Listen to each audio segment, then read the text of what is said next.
Brought to you by Agilus Diagnostics. Health test की बात आती है तो मैं भरोसा करता हूँ India largest diagnostics company Agilus diagnostics. खुद को टेस्ट करते रहो।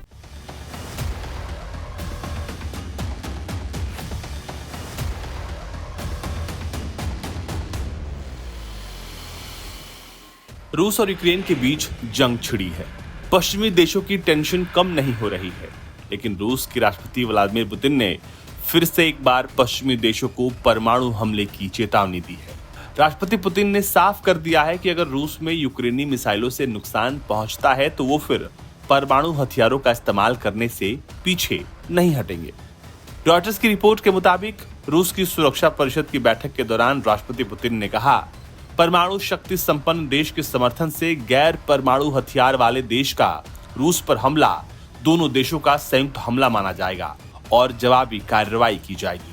रूस की ये चेतावनी पश्चिमी देशों खासकर अमेरिका और ब्रिटेन द्वारा यूक्रेन को उसके खिलाफ क्रूज मिसाइलों का इस्तेमाल करने की अनुमति दिए जाने को लेकर बढ़ती चिंता के बीच आई है।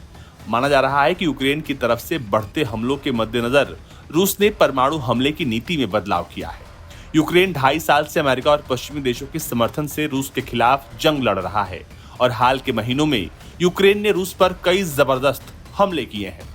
इन हमलों के बाद राष्ट्रपति पुतिन ने कहा, रूस के परमाणु हथियारों के इस्तेमाल की और बदलाव की शर्तें भी स्पष्ट रूप से तय हैं। पुतिन के अनुसार समायोजन जरूरी था क्योंकि दुनिया तेजी से बदल रही है। रॉयटर्स के अनुसार पुतिन ने कहा कि रूस ने उस स्थिति में पारंपरिक हथियारों के अलावा परमाणु हथियारों का उपयोग करने का अधिकार सुरक्षित रखा है जब वो या उसका साथी बेलारूस टारगेट पर हो। क्षेत्र में बढ़ते आक्रामक अभियान के बीच रूसी सेनाएं यूक्रेन के प्रमुख गढ़ वुहलेदार के बाहरी इलाके में पहुंच गई हैं। यूक्रेन ने रूसी रियर गोला बारूद डिपो पर हमला किया है। वहां रूस की सैन्य रसद के बारे में उन्हें पता चला था। यूक्रेनी राष्ट्रपति वोलोडिमीर जेलेंस्की ने हाल ही में यूएन का दौरा किया और उन्होंने वहां पर यूक्रेन को समय पर निर्बाध सैन्य सहायता की जरूरत को दोहराया। अमेरिका ने तोपखाने के गोले का उत्पादन बढ़ा दिया है और संयुक्त हथियार उत्पादन पर चर्चा की है। आपको बता दें कि इन तमाम खबरों के बाद अब फिर से एक बार परमाणु हमले की धमकी रूस की तरफ से पश्चिमी देशों को दी गई है। यूनाइटेड नेशन से जेलेंस्की ने साफ कर दिया कि अब उन्हें शांति के लिए पहल करनी होगी। दुनिया के तमाम देशों से उन्होंने अपील की कि शांति के लिए सभी देश एक साथ आगे आएं।